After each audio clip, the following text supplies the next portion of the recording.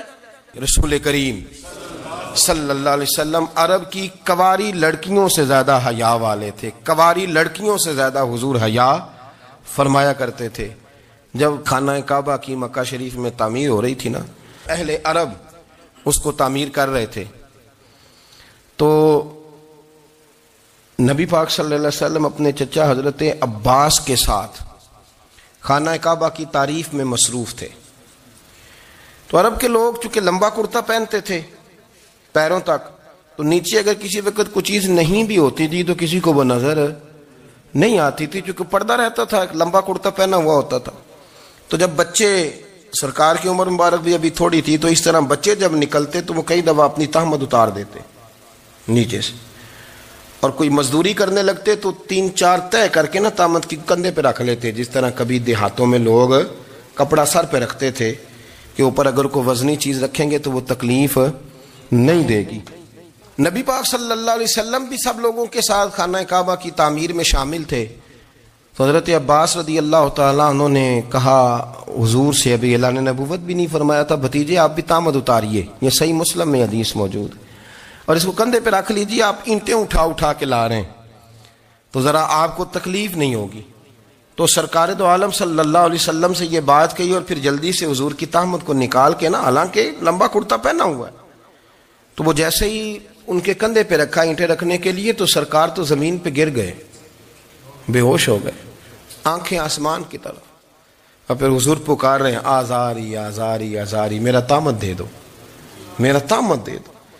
کبھی کوئی شخص اس وجہ سے بھی بے ہوش ہوا ہے کہ میرے وجود سے کپڑا اتر گیا ہے, حالانکہ سرکار پر وہ بے ہوشی بھی نبی پاک کا وہ جو غلبہ ہے نا شرم و حیا کا, اس کی وجہ سے ہوئی. ورنہ تو حضور فرماتے ہیں کہ میری آنکھیں سو جاتی ہیں, دل تو میرا اس عالم میں بھی جاگتا رہتا ہے. تو سرکار زمین پہ تشریف لے آئے, آنکھیں میرا تہمت دے دو, میرا تہمت دے دو. تو جلدی سے انہوں نے تہمت دیا, تو حضور نے باندھ لیا. پھر طبیعت مبارک میں تسلی ہوئی. یعنی ہم اس رسول کے غلام ہیں کہ جن کے تو وجود سے کپڑا اتر جائے تو حضور برداشت نہیں کرتے, قبول نہیں فرماتے, تکلیف شروع ہو جاتی. لیکن یہاں نوجوان ہیں اور بڑا قد کاٹ ہے اور بڑے بڑے سمجھدار لوگ ہیں, گرمی آتی ہیں تو شارٹ کپڑے پہن کے گھومتے ہیں. ان کو خیال نہیں کہ یہ وہ والا لباس ہے جو باہر تو کیا گھر میں اماں کے سامنے نہیں پہننا چاہیے, بہنوں اور بیٹیوں کے سامنے نہیں پہننا چاہیے. آپ کی گفتگو میں شرم و حیا ہو, آپ کے لب و لہجے کے اندر حسن ہو. آپ کو پتہ ہے نبی پاک صلی اللہ علیہ وسلم نے فرمایا میری امت میں سب سے زیادہ حیا کرنے والے عثمان غنی ہیں. عثمان غنی سب سے زیادہ حیا کرنے والے. آپ فرمایا کرتے تھے جب سے حضور کا چہرہ دیکھا ہے میں نے کبھی اپنی شرمگاہ بھی نہیں دیکھی, میں نے آنکھوں کا وضو نہیں توڑا, اور جب سے حضور کے دست مبارک میں میں نے بیعت کے لیے سیدھا ہاتھ بڑھایا تو پھر سیدھا ہاتھ میں نے کبھی گندگی کو نہیں لگایا. حیا تھی. آپ باتھ روم کے اندر بھی غسل فرماتے تھے تو کپڑوں سمیت کرتے تھے. کسی نے کہا حضرت جی واش روم کے اندر کیوں نہیں کپڑے اتارتے؟ آپ فرمانے لگے باہر بندوں سے حیا کرتا ہوں, اندر جاتا ہوں تو رب سے حیا آنی شروع ہو جاتی, وہ تو دیکھ رہا ہے نا. تو میں جو بات آپ کی خدمت میں عرض کرنا چاہتا ہوں اس کو آپ سمجھیے گا میرے عزیز, کہ شرم والا مزاج، گفتگو بھی شرم والی، آنکھیں بھی شرم والی، لباس بھی شرم والا، دوستی یاری بھی شرم والی، بہت ساری ایسی باتیں. دیکھیں نا آپ ذرا، میں نے کہا کہ باتوں کو سن کے گزر نہ جایا کریں، اس کی گہرائی پر غور کریں. حضور علم کا سمندر ہے، سرکار سے زیادہ علم دنیا میں کسی کے پاس موجود نہیں ہے، اور صحابہ کو موقع ملا ہوا ہے اس سمندر سے فیض لینے کا. لیکن ان کی حالت یہ ہے کہ حضرت علی المرتضیٰ فرماتے ہیں 14 دن گزر جاتے. حضور سے کوئی سوال پوچھنا ہوتا تھا پر میں شرم کے مارے نہیں پوچھ پاتا تھا. 14 دن بخاری شریف میں موجود ہے. ایک دن نبی پاک صلی اللہ علیہ وسلم نے پوچھا صحابہ سے کہ وہ کون سا درخت ہے جس کے پتے نہیں گرتے، اور وہ درخت اس طرح ہے جس طرح مومن ہوتا ہے. وہ درخت میرے مومن کی طرح بتاؤ. حضرت عبداللہ ابن عمر فرماتے مجھے پتا تھا کہ وہ کھجور کا درخت ہے، لیکن چونکہ ابو بکر صدیق بھی بیٹھے ہیں، عمر فاروق بھی بیٹھے ہیں، مولا علی بھی بیٹھے ہیں، عثمان غنی بھی بیٹھے ہیں، اتنے جید لوگ بیٹھے ہیں، تو مجھے حیا آتی تھی کہ میں کیوں جواب دوں. کہتے ہیں سرکار نے کئی دفعہ پوچھا، لوگوں نے کئی اور درخت بتائے، پر فرمایا تمہارا جواب درست نہیں ہے. آپ حیا کے اس پہلو پر غور کریں کہ سوال کا جواب آتا ہے. سوال کا جواب یعنی مجھے سوال کا جواب آتا اور پھر میں دوں نہ، مجھے بدعزمی نہ ہو جائے گی. یہ کیسے ممکن ہے کہ میری رات گزر جائے، مجھے پتا بھی تھا اور میں نے بتایا نہیں. بہت سارے لوگ آ کے بہت ساری باتیں بتاتے ہیں، بہت ساری باتیں وہ سمجھاتے ہیں، تو ہم غور سے ان کا چہرہ دیکھنے لگ جاتے ہیں، کہتے ہیں یار اس کا تو دعویٰ تھا کہ میں سمجھنے آتا ہوں، تو یہ تو ہمیں سمجھا رہا ہے. چلو الحمدللہ ہم سمجھنے کو تیار ہیں. لیکن میرے عزیز پتہ بھی ہے جواب کا، علم بھی ہے، لیکن فرماتے ہیں میری حیا نے مجھے اجازت نہ دی کہ میں جواب دوں. آپ فرماتے ہیں پھر حضور سے صحابہ نے عرض کی کہ یا رسول اللہ آپ ہی بتا دیں وہ درخت کون سا ہے. تو حضور نے فرمایا بھئی وہ کھجور کا درخت ہے. تو آپ فرماتے ہیں میں دل میں کہہ رہا تھا کہ الحمدللہ میرا جواب درست ہے، حالانکہ میں نے جواب دیا ہی نہیں. تو لفظوں میں حیا، جملوں میں حیا، آنکھوں میں حیا، اٹھنے میں حیا، بیٹھنے میں حیا، چلنے میں حیا ایک خوبصورت حسن ہے. اور نبی پاک صلی اللہ علیہ وسلم نے فرمایا جب تو بے حیا ہو جائے نا پھر تو آزاد ہے، پھر تو جو مرضی کا، پھر تو جو. اس لیے بزرگ جب کسی کو بے حیا کہتے تھے نا،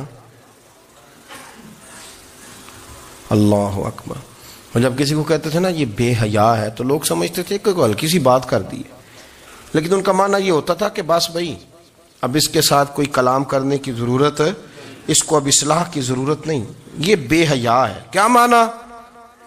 کہ اب یہ جو اس کے دل میں آئے گا وہ کرے گا، جو اس کی طبیعت چاہے گی وہ کرے گا، اب یہ کسی پہلو بھی قابو آنے کو تیار بے حیا ہو گیا. بے حیائی بہت بڑا عیب ہے. اور جو لوگ کہتے ہیں کہ ہمیں بالکل آزادی ہونی چاہیے، ہمارا اپنا جسم ہے تو ہماری اپنی مرضی چلے گی. ایک وزیر صاحب ہیں، پتہ نہیں میں ان کو جانتا تو نہیں، انہوں نے سینٹ میں تقریر کی ہے، میں نے ان کی بات سنی ہے. اس نے کہا نہیں بھائی جسم رب کا ہے تو مرضی بھی تو رب کریم کی چلے گی، اور مرضی بھی اللہ کی. یہ مجھے تھوڑا سا مسئلہ ہے جسم پر، کبھی کبھی مجھے کثرت سفر سے الرجی ہو جاتی ہے. میرے ساتھ لوگ نا دل سے پیار کرتے ہیں، شاید ہی کوئی اچھا ڈاکٹر ہو جس تک میرے سنگی مجھے لے کے نہ گئے ہوں، پر جسم اللہ کا ہے نا، مرضی بھی جب وہ چاہے گا صحت دے گا. کیوں کچے کاموں میں لوگ پڑ گئے، کیوں غلط لوگ سوچ میں پڑ جاتے ہیں؟ یہ اسی کا ہے. اور جب وہ چاہے گا، آپ اس بات کو اچھے طریقے سے سمجھ لیں کہ جو اپنی مرضی چوکوں چوراہوں میں کر رہے ہوتے ہیں نا، جو مرضی گند مند، وہ جانور ہوتے ہیں، وہ جانور ہوتے ہیں جو نہ چونک دیکھتے ہیں، نہ گلی دیکھتے ہیں، نہ انہیں پتہ ہوتا ہے کہ جگہ کون سی ہے. وہ انسان، میں نے کہہ دیا جو میں نے کہنا تھا، میں نے کہہ دیا، وہ جانور ہوتے ہیں. اور جو کچھ انسان ہوتے ہیں نا، ان کے اندر کچھ نہ کچھ پھر شرم حیا بھی ہوتی ہے. وہ چوکوں چوراہوں میں وہ حرکتیں اور وہ کام نہیں کرتے جو جانور کرتے ہیں. ان کے لیے بڑے پردے ہوتے ہیں، ان کے لیے بڑی باتیں ہوتی ہے، ان کے لیے بڑا کچھ ہوتا ہے. جو بالکل آزاد ہو جائے، کوئی پتہ نہ ہو کس وقت کیا کہنا ہے کیا کرنا ہے، تو پھر وہ دائرہ انسانیت سے خارج ہو جاتا ہے. ہم آپ کو کیا دعوت دیں؟ آپ تو وہ باتیں کر رہے ہیں جو اسلام کا انسانیت کے حق میں بھی ٹھیک نہیں. آپ تو وہ والی باتیں کر رہے ہیں جن کا انسانیت بھی تقاضا نہیں کرتی کہ یہ باتیں ہونی چاہیے. لیکن ایک بات، میں تو جذباتی نہیں ہوتا، میں بڑے غور سے چیزوں کو دیکھتا ہوں، سنتا ہوں. اور نہ میں ان موسمی مینڈکوں کی، وہ مجھے عاتق صاحب کہنے لگے جی بڑے بڑے مولوی ایک بندے کے ساتھ بیٹھے ہوئے ہوتے تھے اور وہ روزے میں بڑے بڑے درس دیتا تھا تو وہ بھی فلانی فلانی حرکتیں کر رہا ہے. تو میں نے کہا ہم نے تو پرانا کہا تھا کہ موسمی مینڈک ہے، تو پرانے کہہ رہے ہیں کہ اداکار ہے، تو وہ جہاں کاسٹ کریں گے وہاں وہ اداکاری کرے گا. آپ کسی مذہبی جگہ کر لیں تو وہاں کر لے گا، کہیں اور جگہ کریں گے تو ہم تو پرانا کہہ رہے ہیں. تو کسی کو کبھی سمجھ آتی ہے تو کسی کو کبھی اور جگہ جا کے سمجھ آتی ہے. ہم ان لوگوں سے پریشان نہیں ہوتے. کیوں؟ سن لیں، کوئی مایوسی نہیں. ان کے اندر جتنا زور ہے وہ لگائیں. یہ ملک بنا ہے رسول اللہ کے نام پہ، یہ اللہ نے تحفہ دیا ہے امت مسلمہ کو. یہ نبی پاک کے نام پہ بنا ہے تو یہاں جھنڈا بھی وہی والا بلند ہونا ہے جو مدینے والے رسول کا جھنڈا ہے، اور یہاں وہی کام چلے گا جو نبی پاک نے بیان فرمایا. بسم اللہ الرحمن الرحیم. اللہم صلی علی محمد وعلی آل محمد کما صلیت علی ابراہیم وعلی آل ابراہیم انک حمید مجید. اللہم بارک علی محمد وعلی آل محمد کما بارکت علی ابراہیم وعلی آل ابراہیم انک حمید مجید.